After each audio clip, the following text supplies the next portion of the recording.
from Gaza to Lebanon. Let us not forget that the Hezbollah has about 160,000 or 160,000 to about 200,000 rockets. The Hezbollah is a tough target, a much more difficult antagonist than the Hamas could ever be. Hezbollah is also readying itself for raids, ground raids across the border.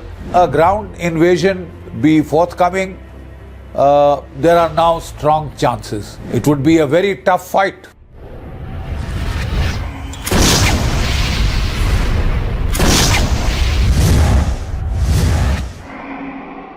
Israel's war in the Middle East is now clearly entering its second phase. The first phase, as we all know so well, had started on the 7th of October with a devastating surprise strike by the Hamas into Israel that led to the massacre of 1,200 Israeli civilians and about 250 taken hostage. In retaliation, Israel firstly commenced airstrikes against the Hamas in the Gaza Strip, and then it started a ground invasion in phases. And it went north to south, asking the citizens of the Palestinians of Gaza to go into various refugee camps, as it went systematically trying to clean up the entire area. The problem with this campaign was that the Palestinians had created a network of deep underground tunnels and bunkers.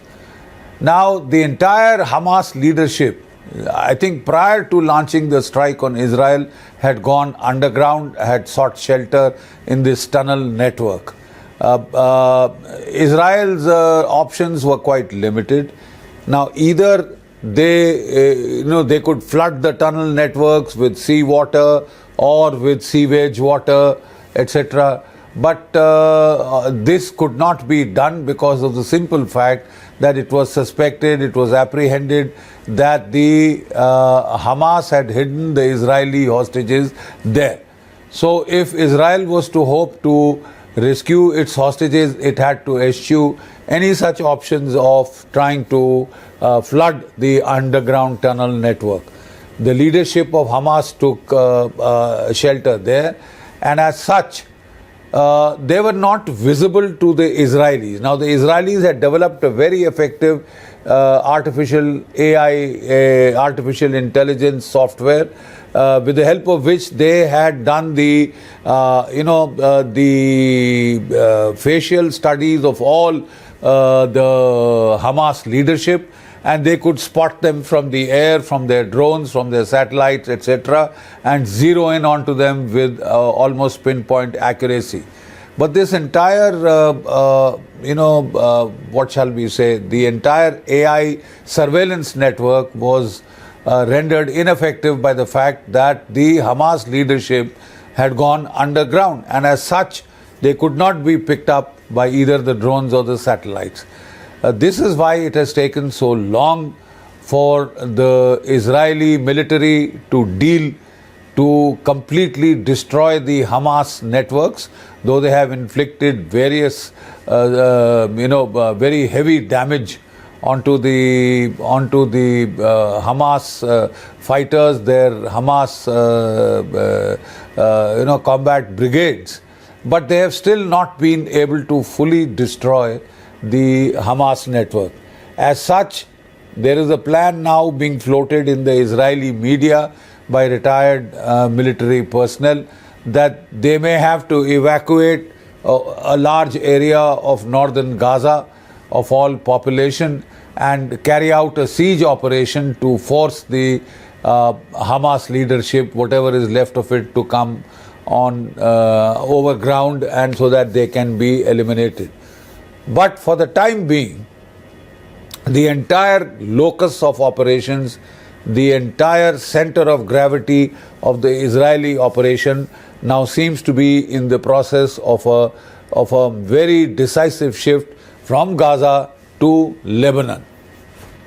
Let's not forget that at the start of this conflict, the Hezbollah had opened fire onto the neighboring areas in northern Israel, and as a precautionary measure, Israel was forced to evacuate about 70,000 of its population from the area of northern Israel. Now, this cannot be sustained indefinitely, because these are the people who are working in critical industries, etc. And to keep those industries alive, to keep those industries functional, at a point in time, Israel will have to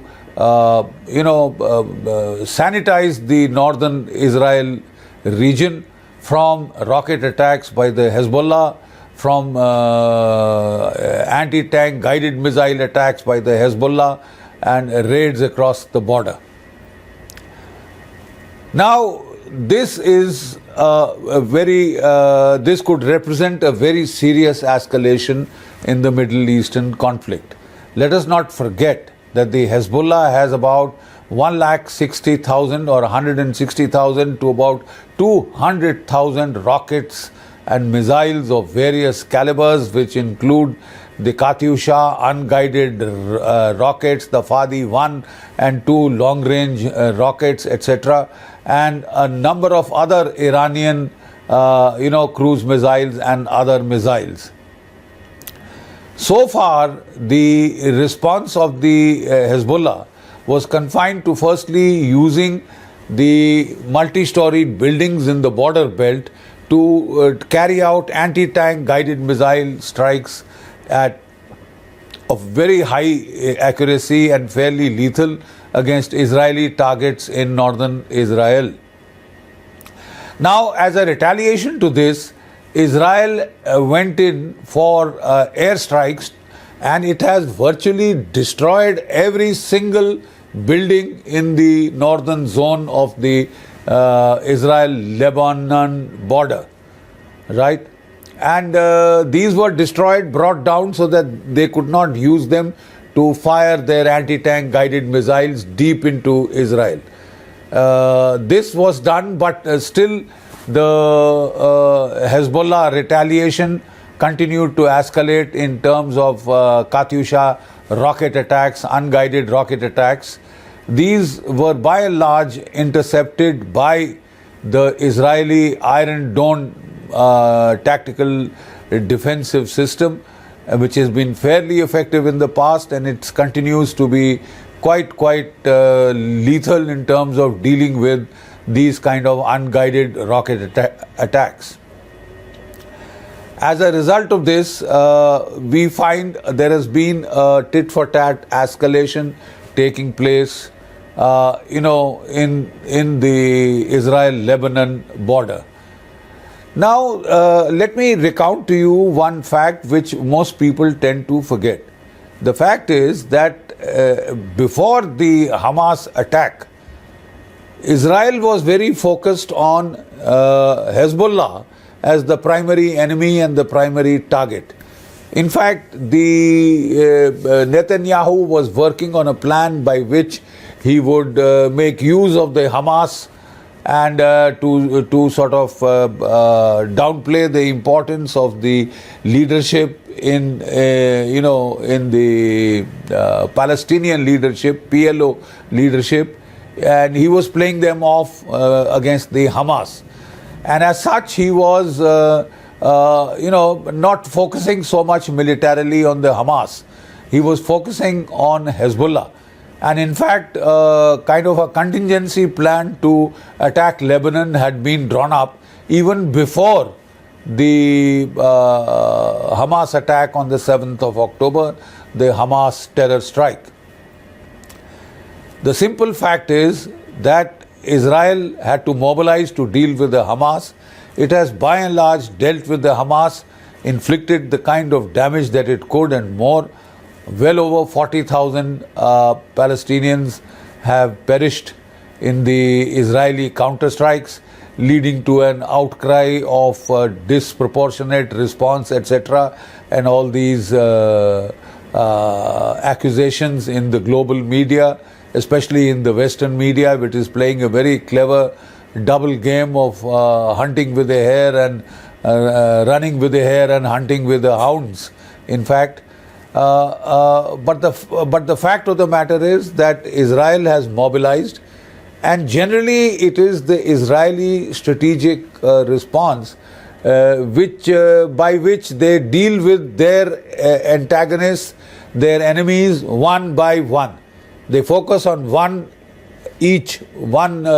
antagonist each by turns, and they destroy the entire lot. If you see, this was the pattern in the Arab-Israeli wars, when they would prioritize the response against the most serious target, and that generally was Syria, and then they would turn against Egypt, and then against Jordan, in that particular order. So this is precisely what the Israeli strategy again seems to be. They have mobilized the Israeli Defense Forces. They cannot sustain this mobilization indefinitely. To that extent, they utilize their mobilized force levels to first deal with the Hamas, in the Gaza Strip, and thereafter, now they are switching to Hezbollah in phase 2. The Hezbollah had become particularly active after Haniyeh's assassination in Iran. Iran had decided that it would not directly retaliate, but retaliate through the three H's, that is the Houthis, the Hezbollah and the Hamas, as also the Shia militias in Iraq and Syria. And they have been steadily, escalating the battle. They have been firing up to 300 rockets a day, and which on this Sunday they sort of increased the barrage to 400 rockets per day, and they use the Fadi 1 and 2 longer range missiles to target the Ramon air base of the Israeli Air Force. Now this is a very huge air base, where about the 101st, 105th, 106th squadrons of the Israeli Air Force armed with F-16s are based, and it is from here that Israel has been carrying out most of the airstrikes against Lebanon. So in particular, following the Iranian model of the attack in April, the Hezbollah is also focusing mostly not on Israeli civilian targets, which give it a bad name in the international press, to ensure that the global media support is with the Arabs. They have been focusing primarily on military targets from which the Israeli air attacks have been coming. And as such, they have hit this air base, the Ramon air base in close to Haifa, and they have also been hitting the headquarters of the Rafale Defense Industries based in Haifa. Don't forget that Haifa is the main entry port, and all food imports come from here. And if you strike this very sensitive target, it can have disproportionate effects and inflict disproportionate damage on Israel. Israel has been retaliating ferociously with airstrikes, not only in the border belt but deep into Lebanon. And just 2 or 3 days back, they escalated the fight by introducing a new element with the pagers and with the walkie-talkie sets that had been imported into there by shell companies from Hungary and elsewhere. They have sent explosives into those, and over 2,000 of these devices were exploded. And it has killed some of the top leadership of the Hezbollah and in Lebanon. And as a retaliatory measure, once again, they have escalated their rocket attacks. Though Israel claims that most of them have been intercepted by their Iron Dome air defenses, very effective anti-missile defense, anti-projectile defense. But the simple fact is that quite a few have been getting through, as we can see the media reports of and the photographic evidence of explosions into the territory of Israel, even into Haifa and the other places. And the surprising fact is that even though the Ramon Air Base is one of the most heavily defended targets in terms of air defense in the whole world, it is linked up with the anti-ballistic missile defense system of the United States, headquartered in Colorado. They have the over-the-horizon ANTPS radar networks which are quite active. They can pick up any missile launches anywhere in the world and take countermeasures well in time, and very effective countermeasures by a layer of defenses with the Arrow missiles, with the Patriot batteries, David slings, and of course culminating in the tactical level Iron Dome. But even then, as per reports, some of these rockets and missiles are getting through. We had the Houthis who claimed to have launched a hypersonic missile onto Israel. And quite obviously, in the days to come, as this escalates, they would be launching more. Now, the United States has been very keen to avoid an escalation of conflict between Israel and Hezbollah. The Hezbollah is a tough target, a much more difficult antagonist than the Hamas could ever be. They have a very well-trained, militia, which had put up an excellent fight in 1982 when they had attempted an invasion of Lebanon. They had tried to go up to the Litani, but whatever gains they had made have slowly, the Hezbollah has crept back to the border. Now, if Israel is to take on the Hezbollah, that could entail a major step up the escalatory ladder in the Middle East. Like I said, I'd reiterate that Hezbollah is not exactly a pushover. They have 160,000 to about 200,000 rockets and missiles which can saturate the defenses of Israel and cause very serious and very heavy damage. So far, like I said, Israel has been trying to deal with them by the application of air power, very effective application of air power. They have launched many preemptive strikes to take out missile depots, rocket storage sites, etc. They have struck preemptively wherever they found rockets being ready to attack Israel, and that has been fairly effective. Like I said, the entire border belt has been reduced to rubble to prevent the anti-tank shorter range missiles being fired from multi-story building complexes. But that has not been adequate. That has not been enough to stop the rocket attacks of the Hezbollah. Hezbollah is also readying itself for raids, ground raids across the border.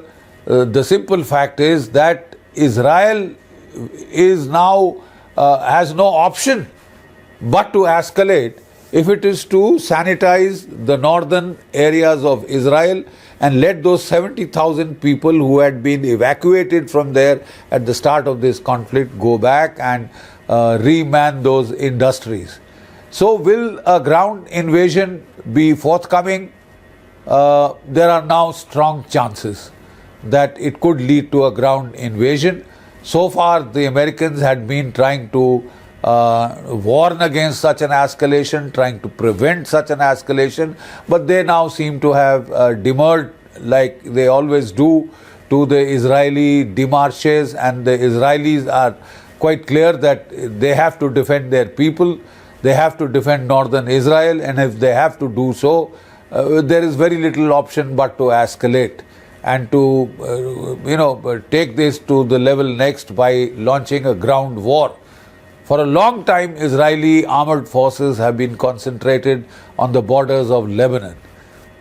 Initially, the Lebanese people themselves were not very keen for this escalation. They have seen the level of devastation it had caused the last time, and even the Hezbollah has been a little wary of escalating it to a level, provoking Israel to a level where it unleashes a massive air-ground assault onto the territory of Lebanon itself, and that could go as deep as the Litani River or even beyond. It would be a very tough fight. We had seen the Hezbollah are very tough, proved to be very tough fighters on the ground. They have very effectively, they had used the Russian anti-tank guided missiles in tandem, RPG rocket launchers in tandem, which could defeat even the Merkava tanks with their heavy armor. With a very heavy armor, they had sort of put up a very tenacious fight the last time. So Israel is sensitive to casualties, and it has to be seen as to how much they can absorb. But as one sees it, from the military point of view, Israel has very little option left, and it will try and do so by employing its air power. It will try and avoid launching a ground offensive to the extent possible. But the simple fact is that they may have no option but to launch a ground war, and that could be coming very soon, so that they can sanitize it to an extent, let their 70,000 citizens which had been evacuated from northern Israel go back there. The Middle East is set for a major escalation which could take a huge toll in lives on both sides of the border. Thank you.